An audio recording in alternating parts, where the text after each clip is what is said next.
And we are live. Okay. So, welcome back to the Green Back Dragon. in Green Dragon. Yeah. 6th of July, back at it again. Yeah. Burning leaf, making room notes. Yeah. Sipping coffee. Sipping coffee. Snuffing snuff. Snuffing finely ground leaf. Yeah. I've been looking forward to this. Oh, man. It's been a rough week. Bit of a roller coaster this week, haven't you? Yeah. Yeah, so... I've been better weeks. Yeah, I've been talking a lot about going to France. It was supposed to be leaving this weekend. It's come into question whether that may or not be happening, but we'll see. Yeah. Tater Dom is in the house already. Cheers, right. fellas. Cheers, Tater Dom. Tates. First in again. Yeah. As you were last time. Thank you for stopping by. Thank you for joining us. So we've got a few things we want to talk about. Yeah. I'm just finishing off this stick. Yeah. What's the stick, bro? It's it's the Ecuadorian Habano from Tabacalera Aragon. Right. And they've been hit and miss. This one's not been bad. So, what are you going for, bro? I've gone for, I'm probably, I would say, about halfway down my exhausted rooster stash. I just find that, like, these blends, the C&D Burley Perique blends, just, like, they're great for evening. Yeah, like, that absolutely. That spicy Perique flavour. Oh, so good. So good. And I brought my my Peterson Aaron Bent apple. Nice. It's just become apparent to me that I've committed some kind of, to use a Catholic phrase, cardinal sin, and I've not brought my pipes in. Oh, bro. Well, look, I'll keep the fort going. So, Forgive me. it's all right. So I've just found that, like, those C&D blends in the evening time, they're just so good. The moisture content's just right. The notes are just right. They just hit all the right notes for evening time. So up until then, I've kind of been I like my Peterson blends, and I like the nightcap. But the nightcap I found to be, whilst it's nice, I think it's not one dimensional. But I think I like all the smokes. I like them. I certainly like the flavors from the C&D blends. The Bayou Night, I think, was just an absolute revelation. So I had sort of big plans for the Bayou Night, and I could not get over that. I could not get over the tin note. It smelt so strong. It was like really fermented. Yeah, it's funk. It's funky. There's some stank. There's some stank on that Becky. Real nice stank. But man, get that in the bowl. Light it up. Oh, it is sweet. Tasty. Yeah. Spice. Fragrant. Floral. It's got it all going on. So good. It's a beautiful blend. It's very full-bodied. And that big Perique hit. Oh man, it's great. Yeah, speaking of the C&D, bro, forgive me again. I'm just gonna tweak the camera just a bit. It's looking a bit Cabinet of Caligari.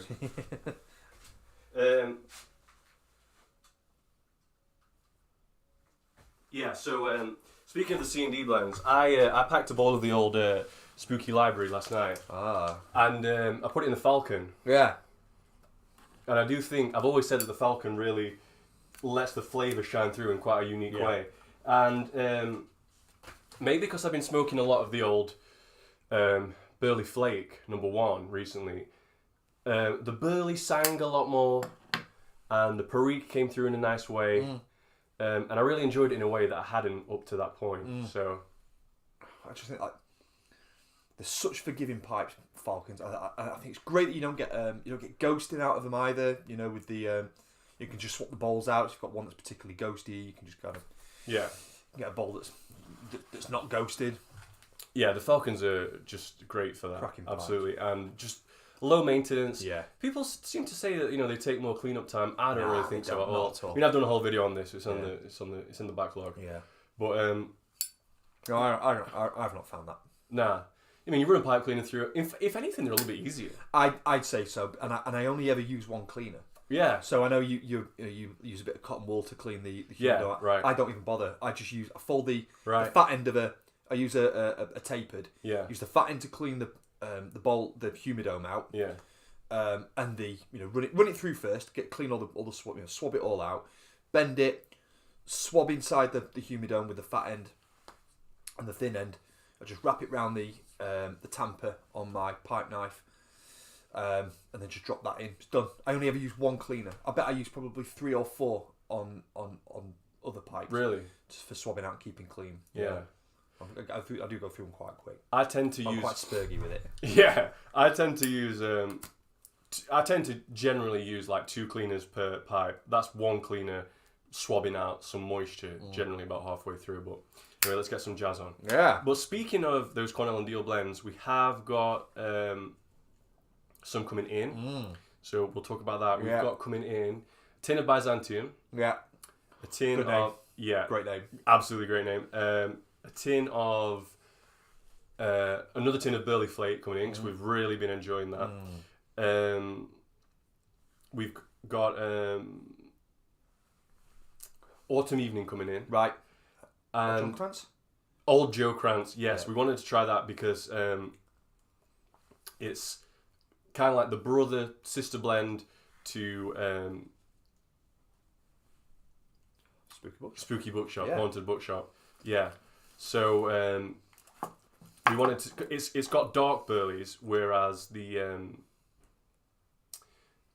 Haunted Bookshop has got the white burleys. Right. And I think probably I'm a little bit more of a fan of the dark burley, so it'll be interesting to see how those differ from each other. Yeah. But I'm quite looking forward to trying the old Autumn Evening because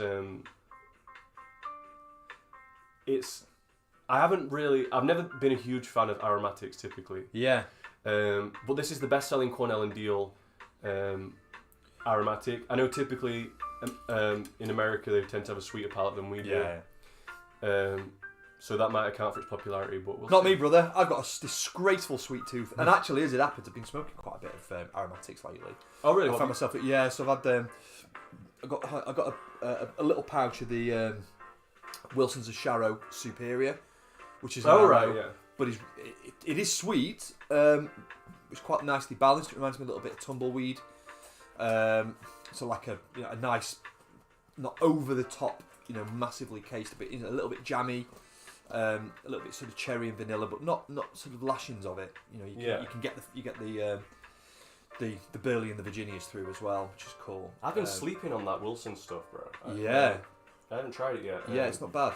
As far as arrows go, Yeah. I'm sort of getting the.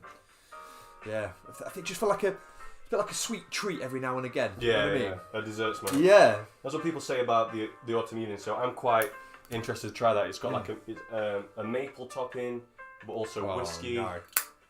People say a little bit of citrus in there as well. So yeah, and the Byzantium sounds interesting as well because it's sort of an English, well, it's more of a Balkan really. Doesn't have Virginias in it, so the Burley. no Burley. It's just Orientals, Latakia, and Perique. Wow. So the way it reads sounds like Nightcap. To me, I instantly thought Nightcap. Yeah. But I've been reading a little about it online, and people aren't really comparing it to Nightcap. So yeah, it's cased with something, or there's a topping or something maybe that they use with it, or it doesn't mention a topping or casing. I think it's just pretty much like a straight Balkan. in a blend. Yeah. So, and there's a lot interesting to see. Yeah, there's a lot of talk about what differentiates a Balkan from an English, and I don't think there's like any clear line on it, but I think it may have something to do with the Oriental component, which would make sense. Yeah, like the Balkan flake. Yeah, exactly. So, shall we go into Rockbusters? Yeah. We've not had any claimants, have we, from last week? So we'll do it at the start of the show to give people a chance to have a think on it. So, if you didn't catch the last one, we started a new feature which is Rockbusters, which is modelled on Blockbusters, which we have ripped off from Carl Pilkington and his XFM radio days. So basically what it is, we will give you a cryptic clue, and we'll give you the initials as well, and it's a music artist, and it's your job to pick out the music artist based on the cryptic clue and the initials. So I thought maybe what we'd do is we'd go over the ones that we did last week. Yeah. and we'll go through how it's done, Yeah. and then we're going to give you 3 new ones, right? And the prize is a tin of Wilson Sharrow Brunswick Black Rapé Snuff. Bros, you have to take it off us. It's sat right there in between 3 other tins of snuff. Yes. If you don't take it off us, we're going to sniff We're it. going to crack it open and just Snort the lot. toot it. So, yesterday, the ones that we read were the Englishman took some projectiles to the leg joint, and that was BS. Kate Moss's replacement, better bring in the troops, Yeah. and that was NMA. And the last one was, I was at the wrestling show, and I was thinking, is he going to put him in a headlock or WN? Right. So, Englishman took some projectiles to the leg joint, that's BS, right? Brit, knee, Spears. Right. So the Englishman is a Brit. The leg joint is the knee. Took a few projectiles to it. Spears. Brit, knee, Spears. Yeah. The next one was Kate Moss's replacement. Yeah. Better bring in the troops. Right. And that's NMA. Yeah. So, Kate Moss's replacement. yeah. New. Yeah. New what? Kate Moss is a She's model.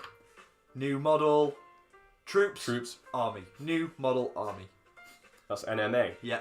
And the last one was, I was at the wrestling show and I was thinking, is he going to put him in a headlock or WM? Willie Nelson. Yes.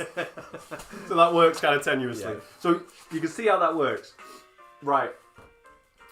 So the new ones for today are...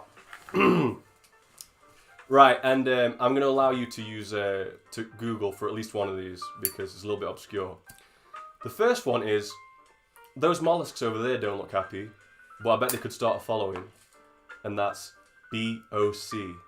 Those mollusks over there don't look happy, but I bet they could start a following. Bravo, Oscar, Charlie, BOC. The next one, this is the obscure one that you might need Google for. The Malaysian knife keeps his peepers in a bag. What's going on there? The Malaysian knife keeps his peepers in a bag. What's going on there? And that's CI, Charlie, India. Yeah. And the last one, bro, do you want to do MT? Yeah. Yeah. And in fact, I've just realised I forgot my coffee, so I'm going to... Bro. Totally unprepared. So while Harry's going for the last run, so these lads are going to give you a bit of a problem, but only a little one. These lads are going to give you a bit of a problem, but only a little one.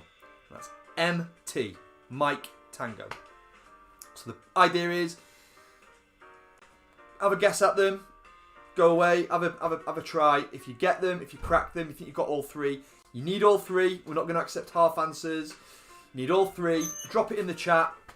Get it up on the board. Messages online while we're running. And whoever gets there first gets a beautiful tin of Brunswick Black Rapé. And the other thing is, have a good think about it, because if you post like a couple of answers and they're not all correct, Right. then maybe you gave other people a clue. Yeah. Someone's going to snipe you. So, yeah, leave that in the chat. Let's have a look. Yeah. Let's see what people are saying. James Morgan is in the house. Evening, lads. And Evening. Hello to Tater Dom. Marcus, hi there. Greens from Germany. Oh, good stuff. Yeah, thanks for joining us, bro. Tschüss. All the way from Germany. Yeah. James says, Guten Abend. Guten Abend. Wie geht's? Marcus says, relaxing music. Yeah, we like the old jazz. Yeah. And then Marcus says, Gleichfalls? Sorry, I cannot speak German, probably butchering that pronunciation. Gleichfalls. And James says, I like the Wilson and Sharrow majestic aromatic. Majestic's Did you good. get Yeah, the I've Majestic? got Superior. Right. But good things about the Majestic. I think it could be an Arrow blend for those that aren't particularly keen on Arrow blends. Right. I say that, for example, about the rum flake. Yeah. It's got a good proportion of burley. Yeah. Probably say That I think is the. Sorry, bro, but I think with the burley is the bit that gives it its body when it's. So when that topping starts to die away a little bit, to keep that blend interesting, the better aromatics have got a good burley content, I find. definitely. Can I borrow your light, bro? Go for it. Thanks, man. You want that one? Thanks, man. The other one is I was going to mention is the old Fire Dance Flake, which is an interesting one. Right. That takes Samuel Garwith's. It's a Samuel Garwith blend. It takes Samuel Garwith's Best Brown Flake, which is a straight Virginia, Great, yeah. and it tops it with brandy, blackcurrant, and vanilla. Oh, And it's there's no burley in that, but it's a good solid. It's got a good solid backbone for its flake. Yeah. With an interesting topping.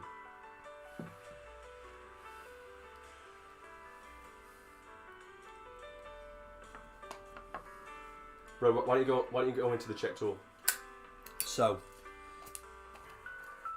one of the things that I've been struggling with a little bit, not necessarily struggling bad, but that I've noticed is that I mentioned this a little bit last week. I'm trying to change the way that I pack. I've got basically a bit of a problem with the. But you might want to. I've got a bit of a problem with keeping a bowl lit. I know I'm not the only one. It happens a lot. You know, guys kind of struggle a little bit with it.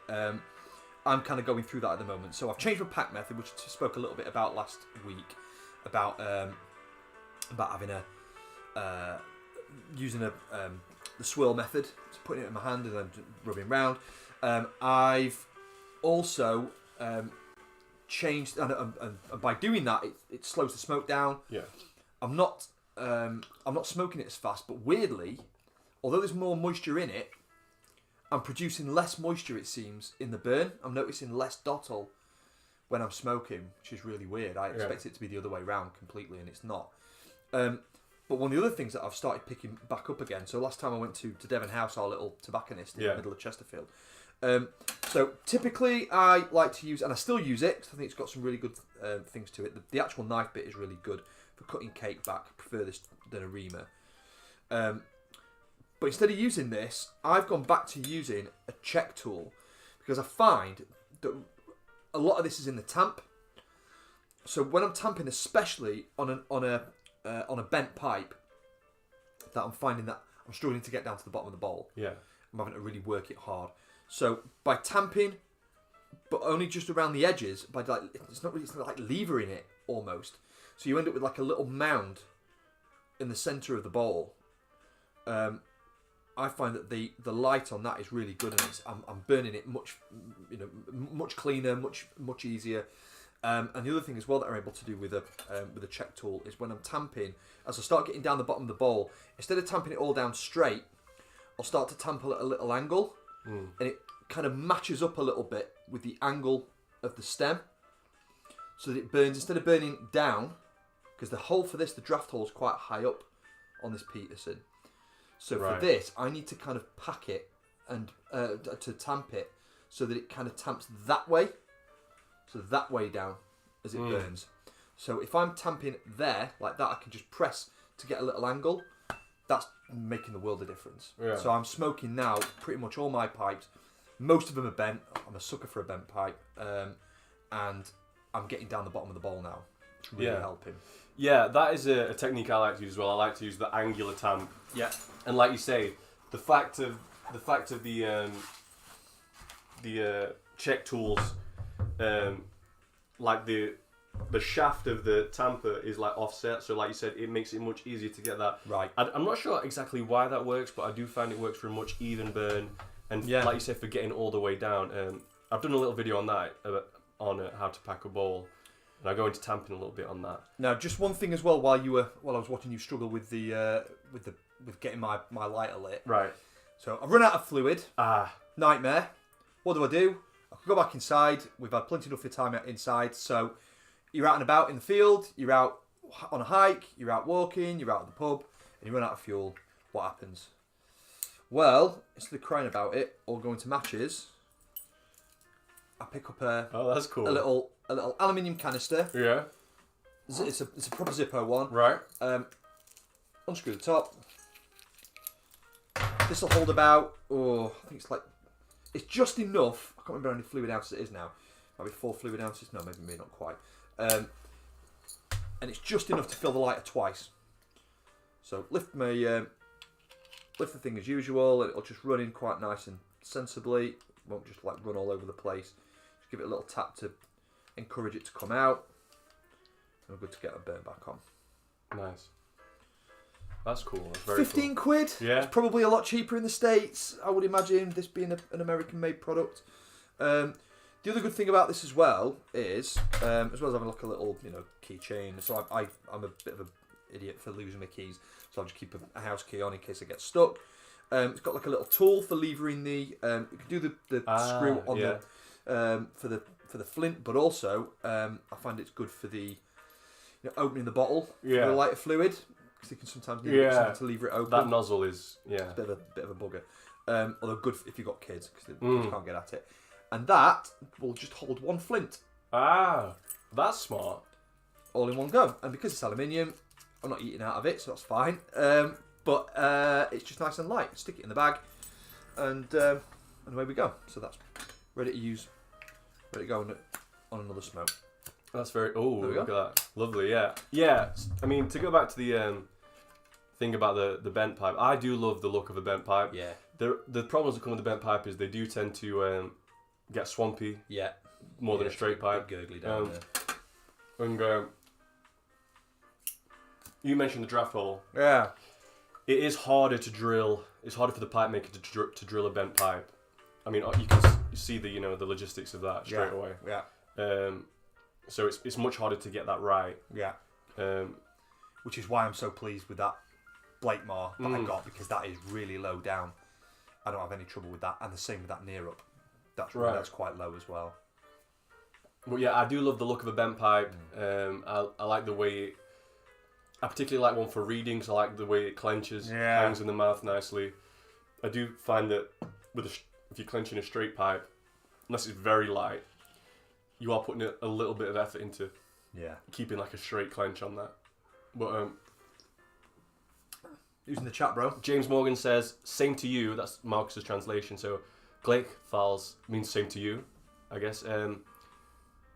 And Matt of Poland says, "Hey guys, finally managed to catch you again. Thanks for joining, Matt." Matt, by the way, I noticed earlier, I'd missed it, but I noticed you asked for some recommendations. You asked for a Virginia recommendation, and you asked for another recommendation. If you're still in there, remind me of the other recommendation. But speaking of Virginias, I know you like a capstan, don't you? I do like a capstan. I love a New Prince. Yeah, the New Prince is bright Virginias, very heavily sort of vanilla and maple cased. But straight Virginia, I'm a big fan of capstan. Yeah, capstan. I personally couldn't get on with capstan very well. What I found is I enjoy Samuel Gower's Full Virginia Flake. Virginias across the board age very well. The aging does a lot of good for a Virginia. Really enjoyed that with some age on it. Yeah. I liked it new. It was very vinegary and sour, not in an unpleasant way when it was new, but with some age, it turned into like sweet apricot jam kind of stuff. Always been a fan of the old Samuel Gower's Best Brown Flake. Yeah. I thought that was a great Virginia, and I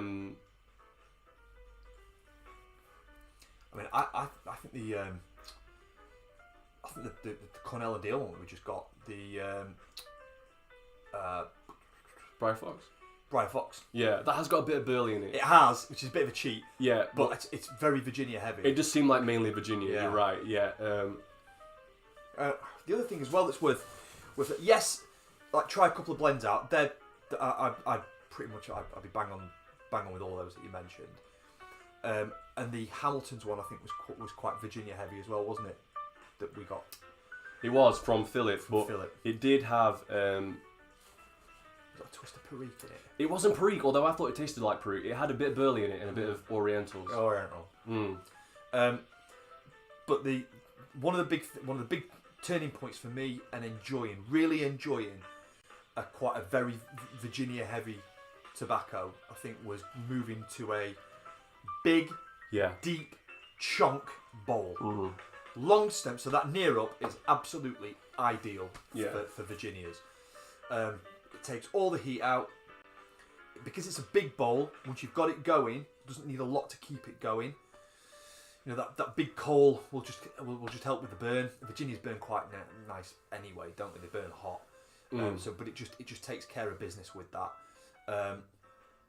That's and to just really sip it. So really consciously under draw on it. Yeah. Consciously under draw, and I find that I get loads more flavour. Slows the smoke down a little bit. But I'm really enjoying Virginia's again. Yeah. Yeah, I agree. And I would also say Virginias are one of the tobaccos that are, prone to biting. And it's to do with the chemistry of the leaf. I think it's more alkaline. I think that's what Flat Cap Piper told us. So I would also recommend Cobb's to reduce that bite, and again the Falcon. Falcon really allows you to get that sweetness from the Virginia without the bite. Super forgiving. Yeah, very forgiving. Yeah, and Matt also asked for a Burley. So, I love a 3Ps. Yeah. If you want a non C&D one, but honestly, bro, that I haven't found one better yet. That is great. I'm smoking it right now. The Cornell and Deal Burley Flake, number 1. I am aware that Cornell and Deal has opened up in the German market just recently. Have they? Yeah. So, Matt, I know you're in Poland. I don't know. Obviously, don't know. I know you've got a border with Germany. I don't know if that's feasible. Day trip. Yeah, a little day trip. Yeah. Like you mentioned, 3Ps. From Peterson. Yeah. Peterson's Perfect Plug. Yeah. Fantastic, sweet, chocolatey, malty, burley. Yeah. It's kind of the thing I love about it as well is that because it's such a dense, chunky plug. You have to kind of work it a little bit before you can smoke it. You have to slice it up, cut your slices, give it a rub. Yeah. You're kind of playing with it a little bit before it kind of gets in the bowl. I just think that adds to it somehow. Yeah, it's fun. Another one from Peterson, I would say, is Peterson's Irish Flake, which is a very strong flake. It reminds me a lot of the Black Twist, and it's kind of like it's got a tarry kind of quality to it, but it's also got a little bit of vanilla. I think a little bit of vanilla, and the burleys. Obviously, there's no burley in the Black Twist, but the burleys come through quite well in the Irish Flake. So Irish Flake is one to think about, but that's definitely an after dinner smoke. Gaworth Hogarth's Best Brown Flake. Gaworth Hogarth's not Samuel Gaworth. Right. Gaworth Hogarth, that is really the burley that turned me on to burleys. Very straightforward, quality leaf.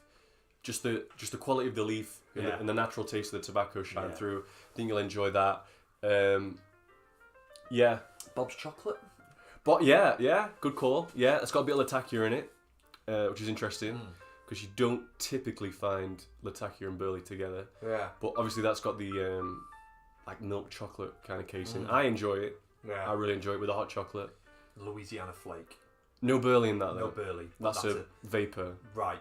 But that's a really chocolatey. That's a very chocolatey one. Yeah. The other one is Eric Stockaby.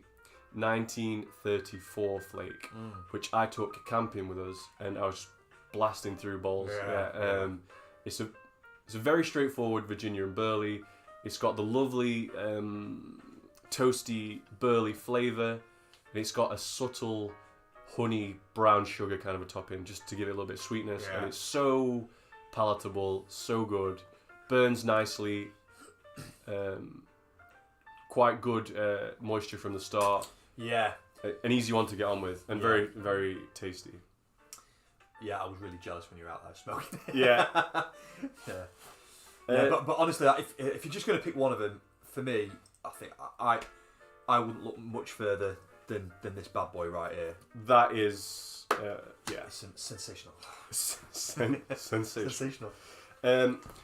Marcus said that yes, C&D is available in Germany. However, it's not the full range. It's just some of the blends. So, okay. See what you can get hold of. You know. Marcus, have you had a chance to smoke any of the C&D? And if you have, what have you tried, and what do you think? Let us know about that. Shall we talk about Well, I wanted to kind of touch on something that we just sort of like hinted at a little bit last week. Right. And James was asking us about health and health benefits, and we hear a lot about how is it going to affect your health and your well-being. We kind of get a lot of the stuff.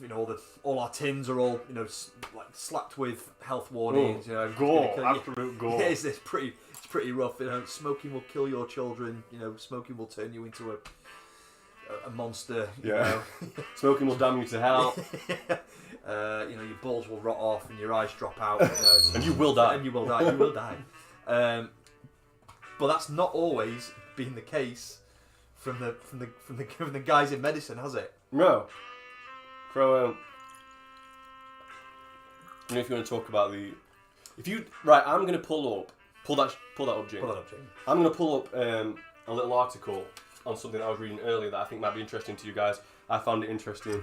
Just before we go into that, Marcus said that he managed to get Bayou Morning Flake. Oh, okay.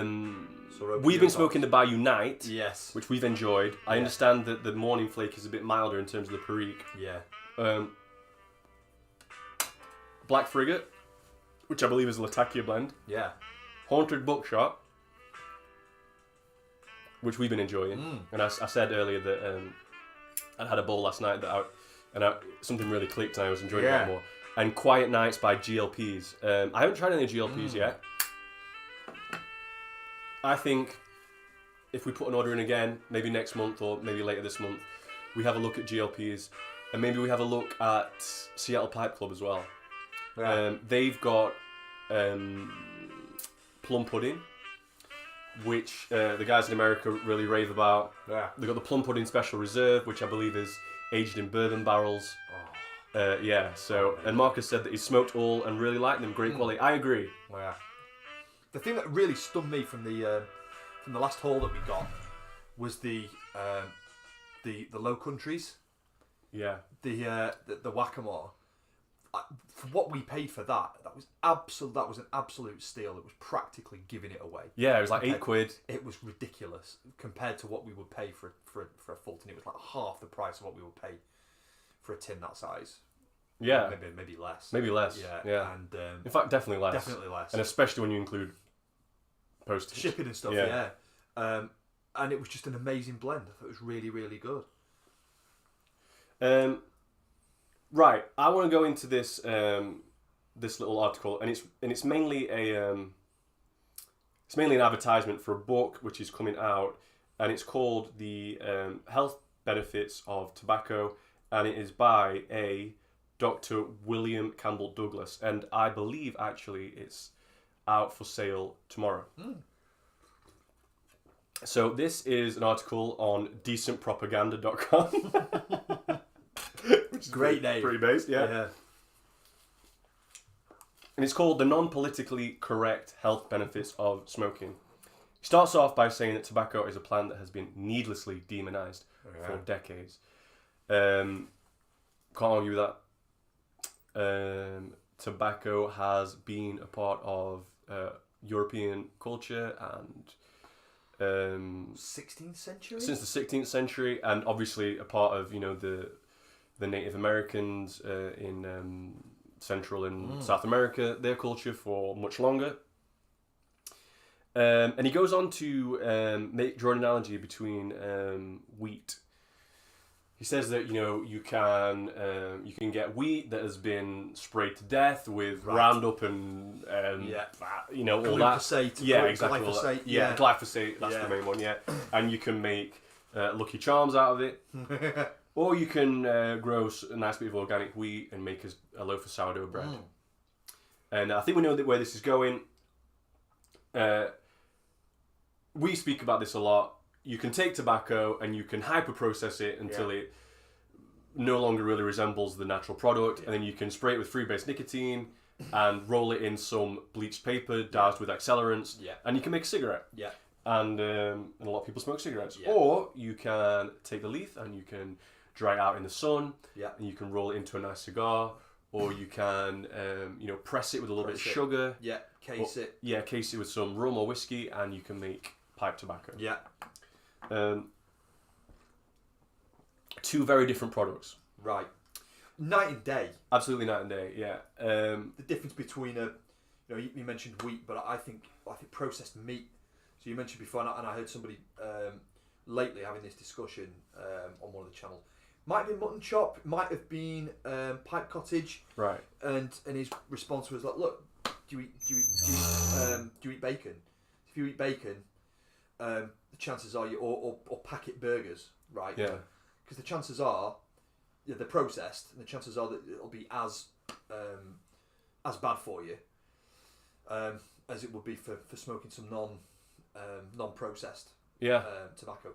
And the big thing that he was going into was about good. It's about oral hygiene, so like good toothbrush, good practices with with that. Yeah. Mouthwash.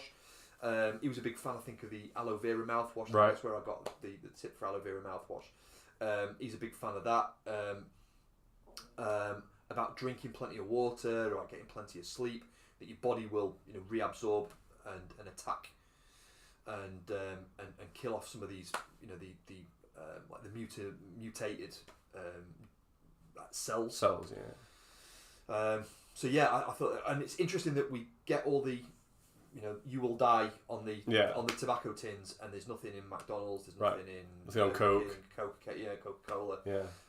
So all that stuff. So yeah, I think there's definitely, when he says needlessly, definitely, Absolutely. And he goes on to say, yeah, smoking too many cigarettes probably will lead to an early death. Cigarettes, when you're smoking the cigarette, you are, like we said, you're smoking a bunch of additives. Right. You are not smoking the natural product. Bourbon?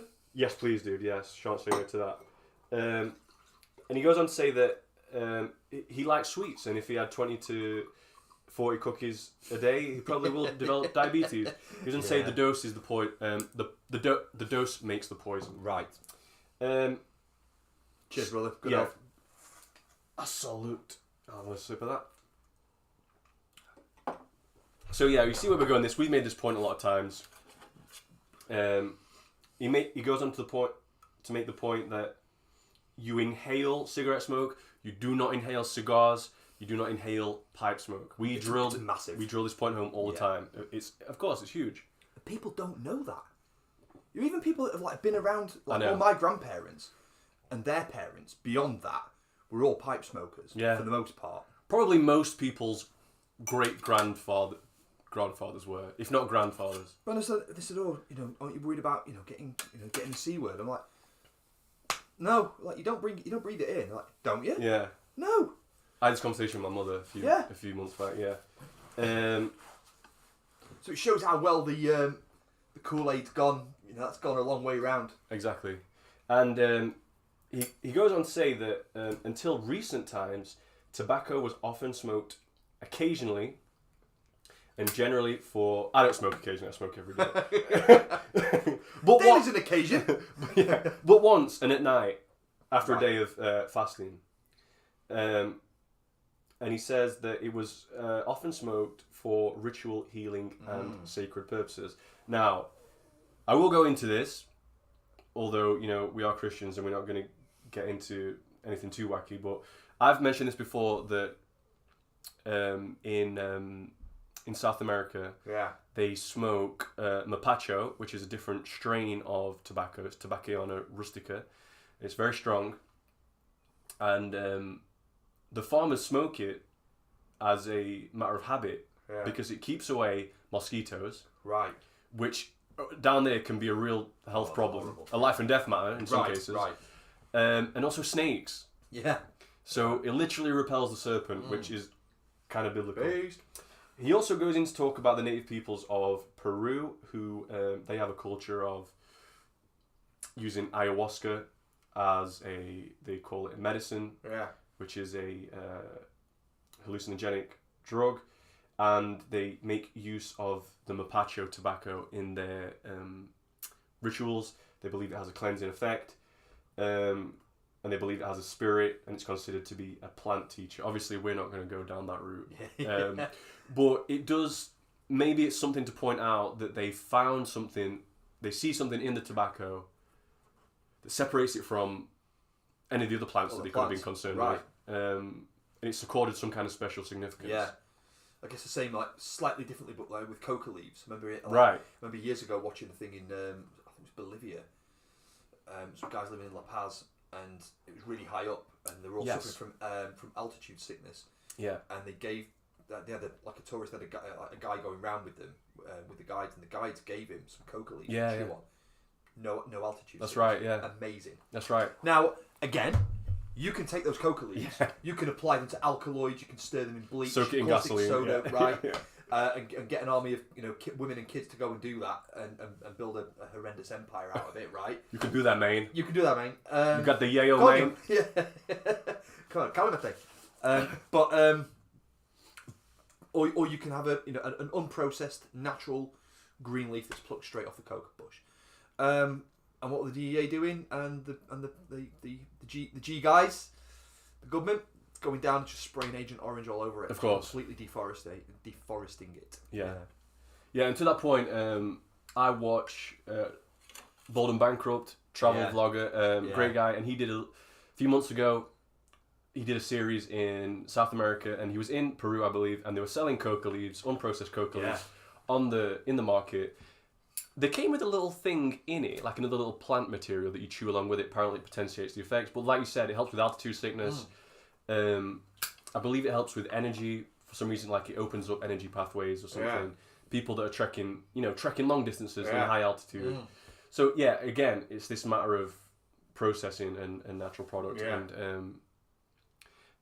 Yeah. And in most cases, food, tobacco, the natural unprocessed version is always going to be tons better for you. Yeah. And then this guy goes on to list a couple of the benefits that he attributes to smoking pure tobacco. I'm going to quote directly. Increases red blood cell count and hemoglobin levels, raises immunity, increases neurotransmitter levels. Now, I think that's pretty obvious to a smoker. It does. If you're reading while you're smoking, things go in. If you're having to think while you're smoking, thoughts become much more easier to pick out and mull over. Enhances psychic abilities. Now, I think that's an unfortunate choice of word. I think he probably, I don't want to speak for him, I think he probably wanted to say enhances cognitive abilities. I don't think he's claiming that you can read minds if you smoke. Elevates mood, I think we can all agree to that. Yeah. Increases metabolism. Yeah. I think we can agree to that. Yeah. It helps you to think more clearly, and with less susceptibility, I'm quoting directly, with less susceptibility to the establishment's control mechanisms. Hence, its suppression by the establishment. That's an interesting point. That is a very interesting point. We're getting down Spice Alley now, but I tell you what, Yeah. that's a really interesting point. And then he goes on to discuss the question, won't it shorten my life? And he says that the fact is that, as human beings, we are subject to death. And we can go through life worrying about statistical risks, or we can enjoy simple pleasures. And he also says that, and I want to quote directly from this, we also have to accept that we inevitably die of something. This is Dr. William Campbell Douglas, who wrote the book. Everybody agrees with that reality, but not emotionally, thanks in large measure to the idiotic propaganda pushed by the health authorities. People are subliminally led to believe that if they behave the way they are told, they don't have to worry about death. But dying has never been so much feared in cultures as it is today. Right. And I think there is definitely some stuff to it, going back to down the orthodox path. We are reminded daily Of death, the memento mori. Yeah. To keep thy mind in hell and despair not. Yeah. That we're face to face with like you see all the pictures of the monks with the skulls. The Yeah. old guy, in the ossuary. You ever just hang out in your ossuary, bro? We all do it. Every day. I love it. But yeah, absolutely, and I think this kind of cult of wellness that's sort of grown up, or this, maybe wellness is the wrong word, but like this obsession with with not getting not getting ill to the point where people are having like aversion to going out, or or won't eat certain things or won't drink certain things. I think at what cost, at what price, Right. you know, a completely healthy life, you know, a healthy in inverted commas. Yeah, exactly.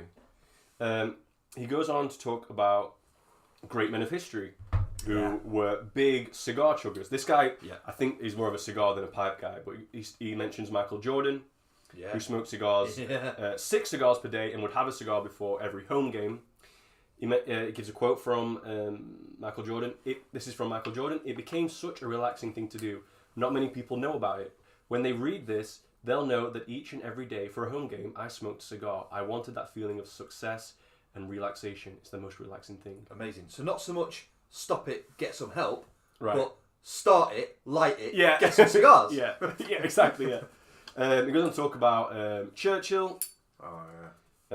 Not a huge fan of the guy, but whatever. Smoked 10 per day. Was elected the greatest Briton in history. I might argue with that, but he goes on to mention Mark Twain, Yeah. big cigar and pipe smoker. Pipe Love the smoker. corn cob. Yeah. Hitchcock, Right. Edison, Young. Young. Yeah, although he liked to pipe more so, I think. And he goes on to mention that they enhance mental efficacy, outside the box thinking, and a stay the course and succeed mentality Yeah. among people who smoke them. And here's a great quote from Jack Nicholson. Hey. "I used to smoke a lot of cigarettes. Too many, in fact. That's one of the reasons I took up cigar smoking seriously. I figured the only way to break a bad habit was to replace it with a better habit." Which is incredibly bad. That is incredibly based. Yeah. Love Jack Nicholson. Love his films. Love him. Great guy. And a really interesting point because that has come up quite a lot in the piper sphere. Right? Yeah. So I remember going on Mutton Chop Pipers and he was talking about guys who were writing in saying, "I've packed in cigs and all I'm smoking, not cigarettes as in, and all I'm doing is smoking my pipe now." I think that's a great shout.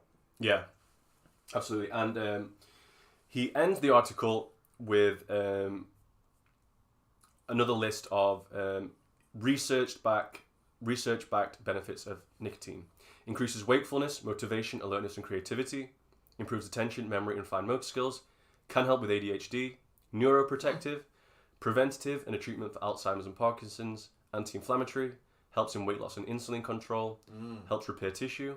Improves cognitive-related symptoms in those suffering from schizophrenia. Nicotine mimics the effects of acetylcholine in the brain. Acetylcholine is an excitatory neurotransmitter capable of carrying out electrical impulses, making it possible for nerves to communicate. It is through these receptors that nicotine is able to act upon the brain and parasympathetic nervous system, the rest and digest part of the nervous system. Yeah. Through the alpha-7 receptor specifically, nicotine is able to influence 55 genes. Doesn't mention influence in what way, but nicotine also indirectly increases dopamine in the brain. I think that's obvious to people who smoke. Yeah. Nicotine increases blood flow in the thalamus, occipital cortex, and cerebellum. And then he goes on to mention that don't try and mainline that nicotine with e-cigarettes. Right. They have been proven to be worse than cigarettes. Patches and gum don't have the same effects. Yeah. And he ends by saying nothing beats a pure Nicaraguan cigar. And I actually prefer them to Cubans. And you know what? I'm tending to agree with that a little bit more lately. You're red pilling me on it, bro. Yeah. I'll tell you what. All I've done is smoke Cubans up to meeting you, and you've put me right down that road. And he ends up with one sentence, which I will quote verbatim again. "Smoke high-quality, hand-rolled cigars, ditch the cigarettes, and live the good life." Yes. And I'll add to that, get a pipe too. Yeah. Get a pipe, and don't ditch the cigars. No, Great. absolutely. We're gonna have one afterwards. We're going to smoke a cigar after this. Absolutely right. Yeah, so I thought that was a great article. It is. And So- it really kind of like encapsulated a lot of thoughts that I think both of us have been having sort of on the subject. And it's come up in other conversations that I've had about how in ancient China it was prescribed Right. for certain things, for things like people who've got problems with excess phlegm, catarrh, and mucus. It was really good for helping with that, with difficulty concentrating, difficulty focusing. They would prescribe tobacco Yeah. for them, which is again is just completely in line with what the guy's saying. So to kind of look at it from the other side, so one of the things that I wanted to think about was like, not necessarily kind of going about the health, maybe a little bit, maybe slightly tied in, but is it a vice? So we fast as part of it. We're on a fast at the moment, so luckily for us, lucky, it's not nothing to do with luck. It's about the Orthodox Church and some grace and some mercy, which means we can have a little drink tonight. Not going too crazy, but we're having a little drink. Fish is on today, but that it's been described sometimes as a lowercase v vice. Yeah. Not necessarily a sin, but maybe something that you can give up as part of your fasting regime. I know guys that do give it up. I know guys that don't give it up. Yeah. So I'm on the Orthodox Pipe and Pint forum on Facebook, which if you haven't checked out, it's run by a guy called Ellis Spear. Oki Ozark Piper is on. Flat Cap Piper, I think, as well is on. Really? I think so. Don't hold me to that, but I think he's on. But it's really good. It's a good forum. Very, very chilled out. Guys just post what they're smoking, post what they're drinking. It's quite nice and friendly and really helpful. And Ellis was, as well as you, bro, was really helpful in giving me loads of advice about how to start with the hobby. Where do I start from? What do I do? And again, some of the guys, this has been a topic that they've raised on there. Do we give it up for Lent? Do we give it up for the fast? Do we give it up for the Dormition fast and for the Nativity fast?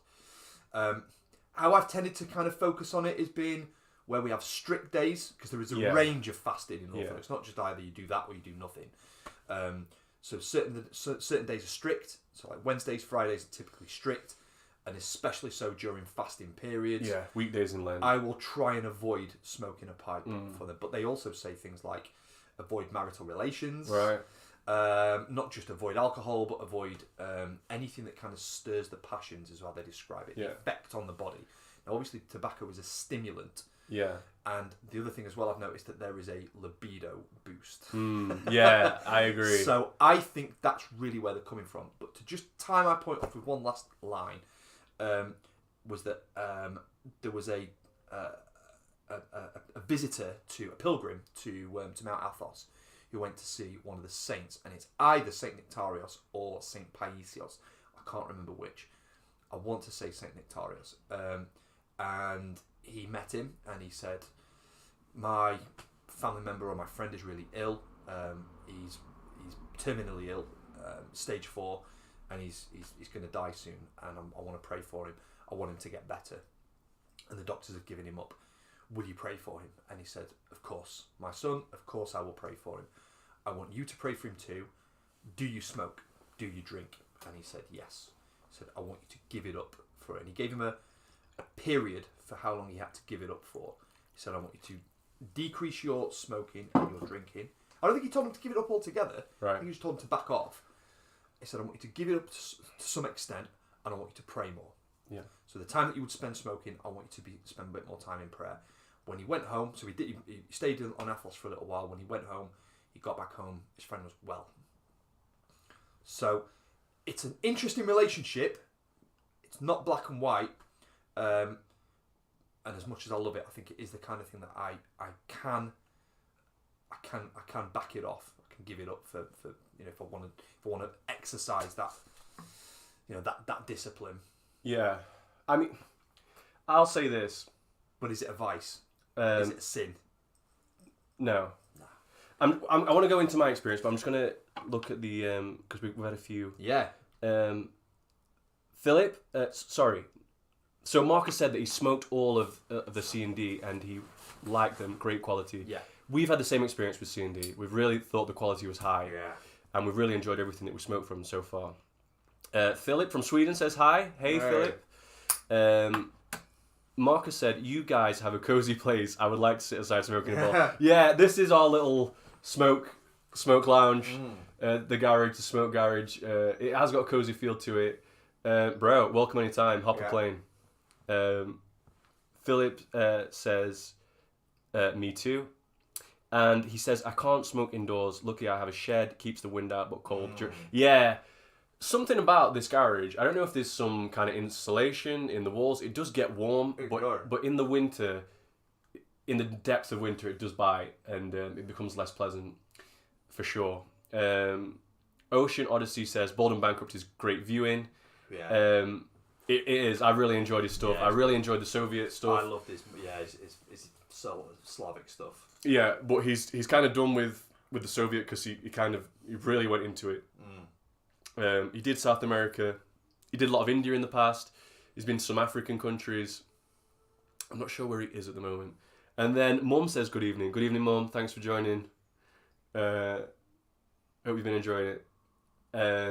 But yeah, we were saying about fasting pipe. Yeah. Now, the first time that Christmas rolled around after I'd been smoking a pipe, I went the whole of the Christmas fast without smoking.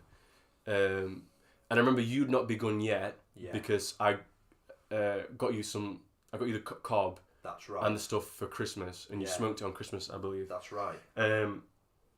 And it was tough. Yeah. And there was a point where all I was thinking about was packing a bowl and smoking it.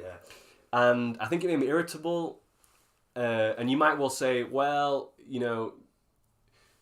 maybe that's something that you need to get over. But for now, I do think, like you say, strict fast days, probably a good idea not to smoke if you can really avoid it. Yeah. But I think it's also important to remember that we are all spiritual children. Right. We're children in a spiritual sense.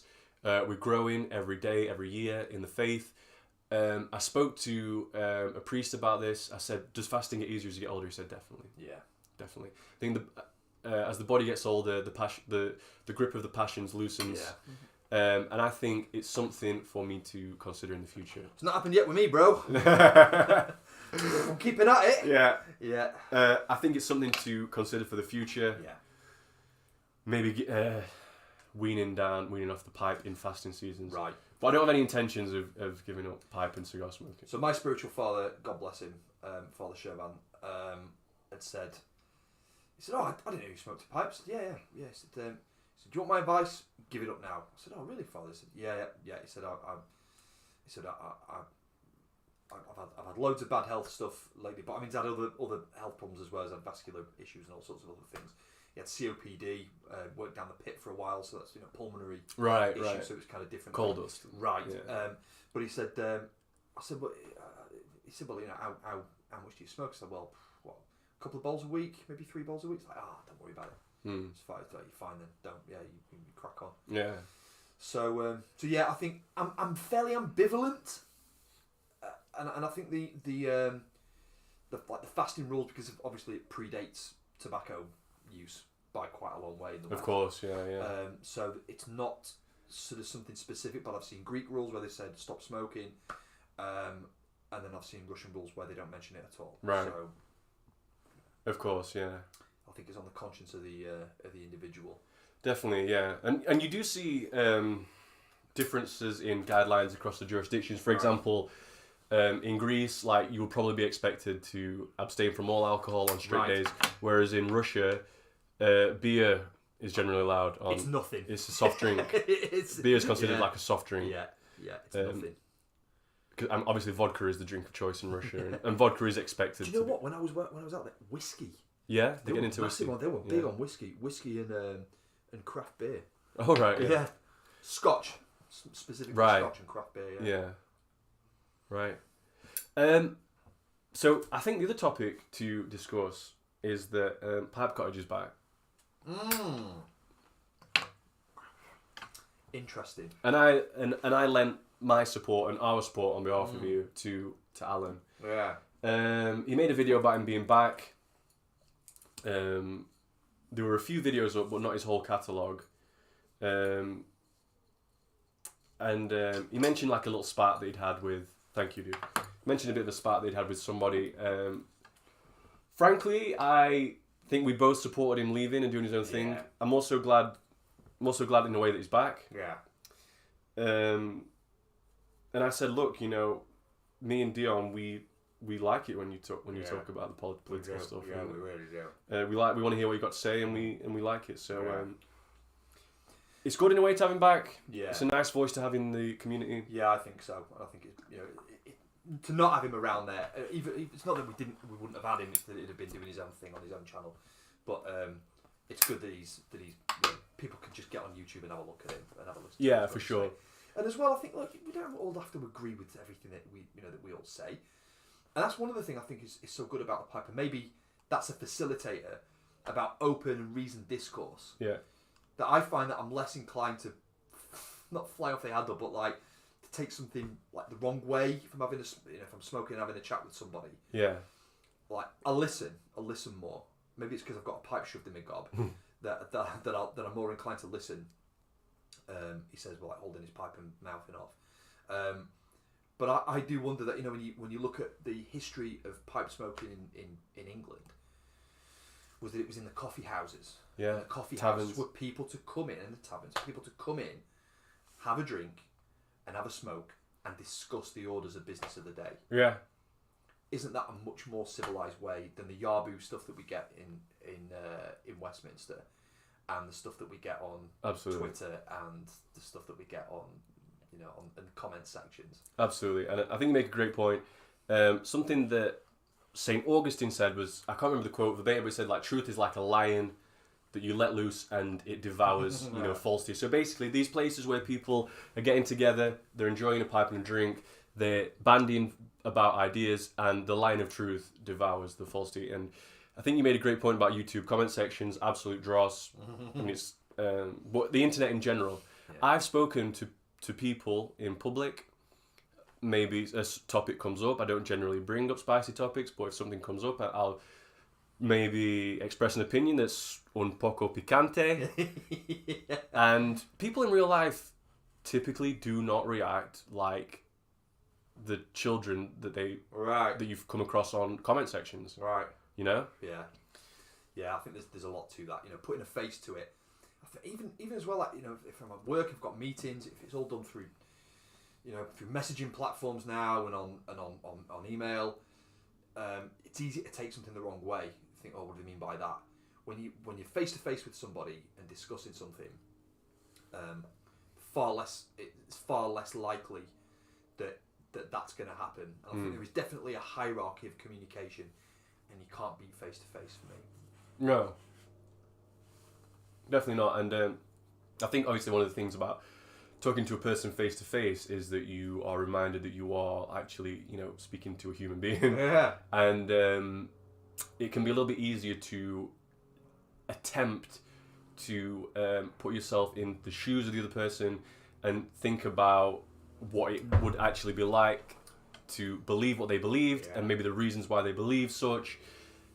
I can't remember who said this, but they said it's the mark of a smart mind to be able to entertain an opposing idea and not adopt it. You know what I mean? Basically, so I think that's a huge thing. Because we were speaking about this on the last cast. We do not socialise in person anymore. It's just a thing of the past. Yeah. And I think there's a lot that we miss. We've got a big problem in this country with all the pubs shutting. Well, yeah. It's still a big problem. Beer's getting really expensive. Yeah. It's crazy. Got crazy money now. We're talking like, depending on where you go, like the cheaper places, we're probably talking like for the guys in the States, it's like $6-7 a pint. Like for us, yeah. If you've got a pint for £4, you've done reasonably well. Yeah. You've done reasonably well. I mean, I'm back off down to London tomorrow for work, and that's like £6.5, £7 a pint. Yikes. So something that's like 4%, it's like it's okay. It's like, okay, it might be something crafty. You might be talking like £8, £9 a pint. It's just obscene. Even up here, you're paying that for like craft beer, right? Like a Russian Imperial Stout or something like that. Right. Yeah. So I think that has been the reason why, one of the reasons why the pubs have attributed to that too has been like the rise in sort of people buying drinks in the supermarket and just going home and drinking, but drinking on their own. Yeah. That's not the point. Which is, it's completely. It's the same thing as the free-base nicotine that's in the cigarette. You're distilling that experience down to one tiny facet of exactly. There's all this stuff that you're now cutting out and just focusing on one thing. Huge. And in fact, for the last couple of months, I have stopped drinking on my own. Right. I would typically have a drink on my own on the weekend. I've stopped doing it. It's nowhere near as fun as drinking with you, drinking with a friend.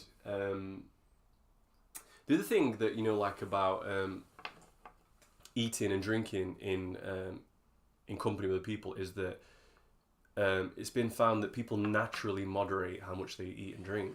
Right.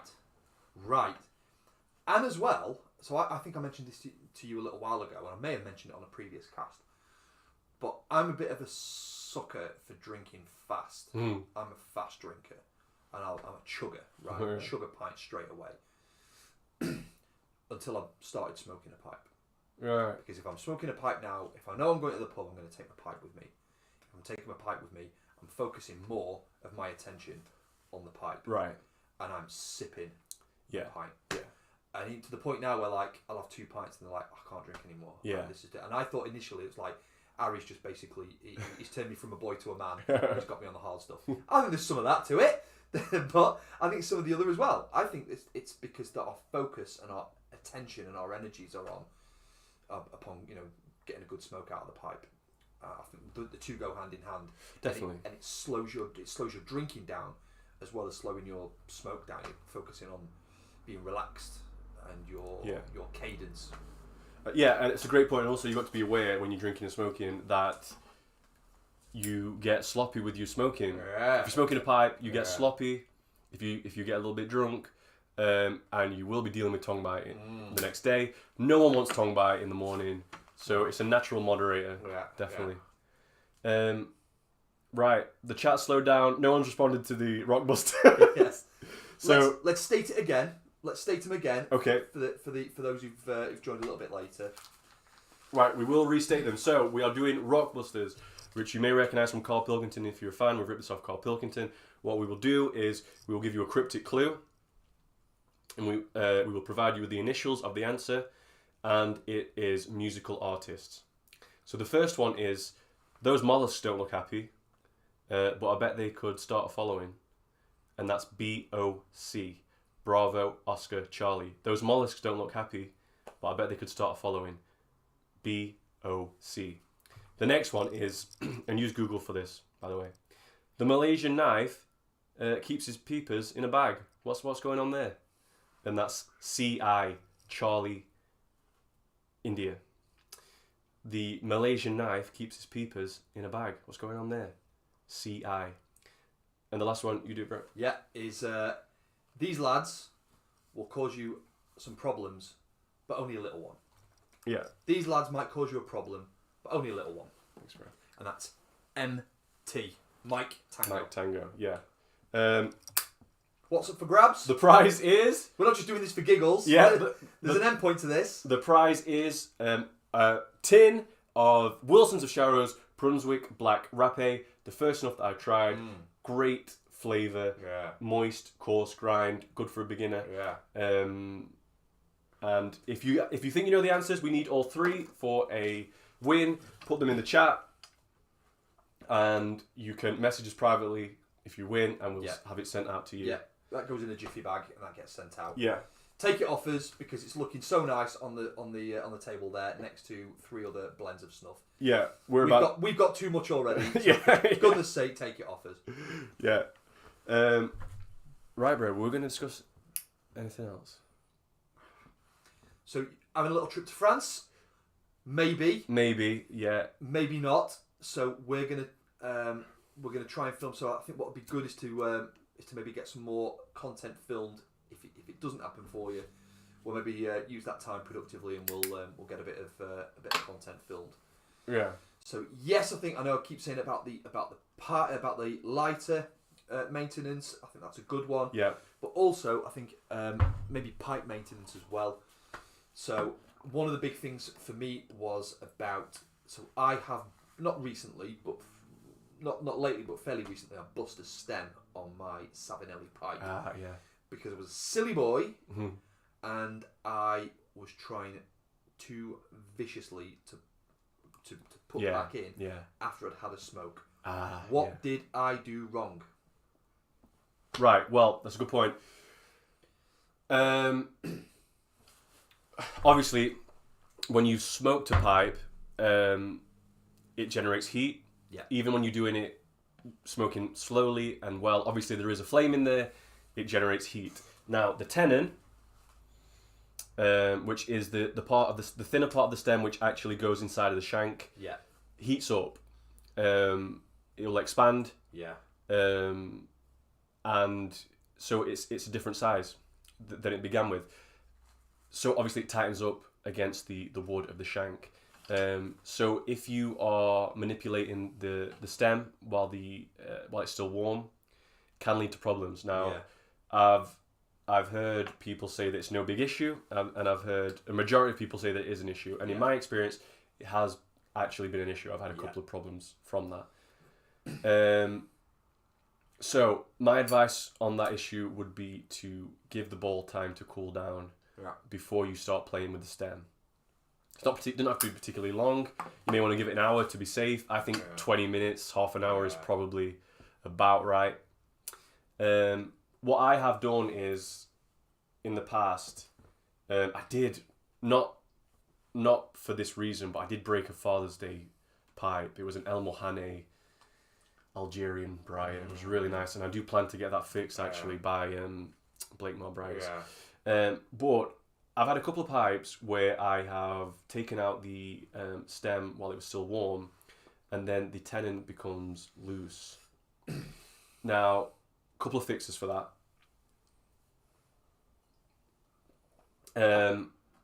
One that you can do is you can hold the tenon over a flame. Not in the flame, I will say, but above the flame. You warm it back up, and then you press it onto a flat surface, and it compacts the tenon again. Right. And it puts it back to its original size. Yeah. It will tighten it back up. Problem with that is, it has a potential to go wrong if you're not pushing directly down. You can end up with a wonky tenon. You can warp. What I have found to work extremely well and with minimal risk is to take a block of beeswax. Got to be beeswax because it's non-toxic and flavourless, and just rub it on the tenon. Yeah. You don't have to warm it up, just rub it on the tenon. It will leave a small layer of the beeswax on the tenon, and it fits snug as anything. Yeah. It doesn't interfere with your briar. It doesn't interfere with the taste. Yeah. Like I said, it's non-toxic. Yeah. And it works charm. Yeah. Yeah, that's a good shout. I think as well, a couple of observations that I made after I'd done it was that the Savinelli that I got, so it was the tandem. Yes. The two-stem. Nice pipe, yeah. It is a lovely pipe, and I've kept it. I thought I had bust it, and the tenon was actually stuck in the shank itself. So I had to try and get it out. So initially I just chucked it. I thought it's not going to happen. And then before I went to bed, I was nearly in tears. I thought, I'm getting it out. It was okay. It was on top of the bed. I got it out, and I managed to get something to pull it out with. I can't remember what I used now. It might have been some needle nose pliers or something like that. Yeah, some long nose pliers or something. But I managed to get it out, and I kept it. But I noticed that that bowl particularly, even though it's a small pipe, it's quite thick. Like this is a thick briar. Yeah. The shank is quite thick, the stem. But I've got other pipes so like the Malvern that I've got, the Blakemore Malvern, is quite thin, and it's a small bowl, but it's bored out really, really well. So to get more tobacco in, right? But it's still a compact pipe. But that cools down quick. 15 minutes, that heat has gone. Yeah. Falcons, that heat has gone. Right, yeah. Right. I know you don't have to. You don't have to take the thing out of that, but but the point being that I think each pipe retains heat and emits heat at a different rate. Yeah. So I think getting to know your pipe a little bit about when you can. I mean, I've done it a little bit with this. I've taken it out and it's been a bit too hot with this Peterson, and I'm really loath to do that now. Yeah. So I'm very, very careful about when I take it out and when I put it back in, and I do give it a bit of time to cool down. It doesn't have to be stone cold either. I've noticed that. I think once the majority of that heat is gone, you can just give it a little bit if you're gentle with it. Yeah. But yeah, I won't ever do that again. No, yeah. And Philip makes a good point. He says Peterson Army mount is nice to have. You can dismount it when you want. Yes. Great. You're absolutely right, Philip. And I do have a Peterson Christmas pipe, which has an Army mount. Yeah. And like you said, you can pull them out whenever. It doesn't have to cool down. They're absolutely great for that. Yeah. So that might be something to consider. And the thing about bent pipes is that they swamp up quickly, like I said earlier, but also nigh impossible to get a pipe cleaner through them Right. to swab them out without removing the stem. And unless you're willing to wait 15, 20, 30 minutes to do that in between you smoking, Yeah. you're pretty much you've got no options unless it is an army mount, and then in which case you can just pull it out and do it. So I think it's an army mount is good to have in the arsenal. Yeah. Now that Neerup that I've got is not an army mount. No. that church warden, Yeah. but it's the stem is lined, Right. and the fit is so well engineered Yeah. that can be removed, even though it holds a lot of heat. But the heat is mainly in the bowl. Yeah. That lining just gives it enough give to be able to get that out quite sensibly. Yeah. But I've been using a 9mm balsa wood filter Right. on that to keep the moisture down. I'm kind of still torn. It's the best filter that I've had. I've got another filter pipe, a Falcon Coreway. Yeah. They're cheaper brand, but they're still pretty good. Yeah. It's all right for a reasonably sort of lower to mid range price Briar. But I've noticed that it's much better at dealing with the moisture content in there.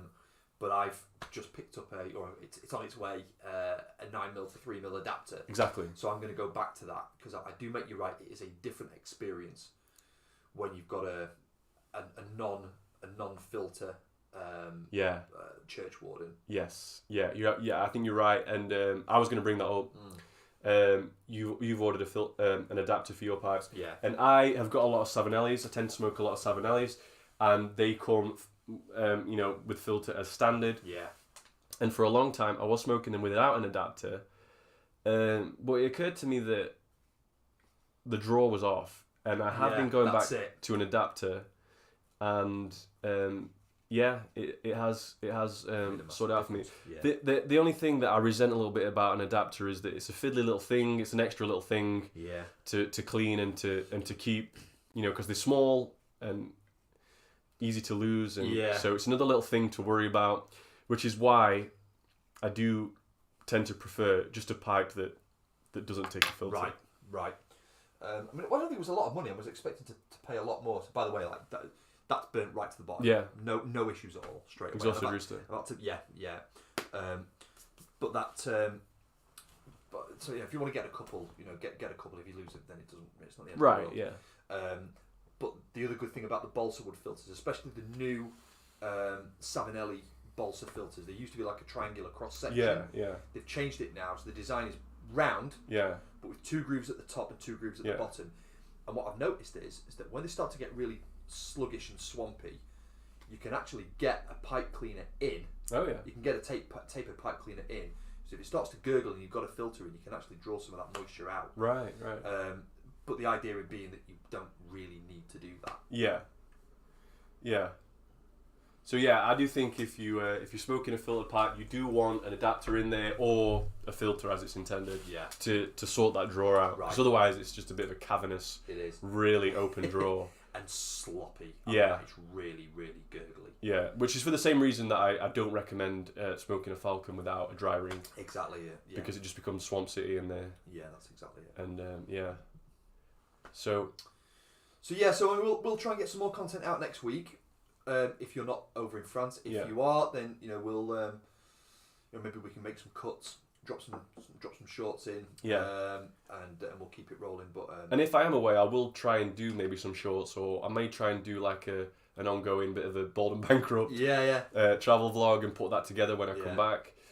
So one of the things because my parents were over in France a couple of weeks ago, and I asked them to try and pick me up some Semois. Yeah, they're in this kind of same part of the country that you were going to. I asked my dad if he'd go and fetch some. I don't think he really knew what he was asking for. Yeah. He incurred the wrath of upset, irate Frenchmen. Obviously, they got other things on their mind at the time, being probably so. It'd be interesting to see how you get on going for some of that Corporal. Yeah, some of the Caporal. Yeah, I do know that there is a cigar place in Caen where I'm going. Yeah. Whether they will have anything, I don't know. Worth a shot. Google isn't turning up much. But we'll see. See how we get on. Yeah. Cool. Right, no takers on the Rockbusters. It's taking a while for that to catch on. It's a slow burner. Yeah. No pun intended. Yeah. Maybe I'll have to start doing some community posts Yeah. on the old Rockbusters. Yeah. Give people like something more static to read and think of.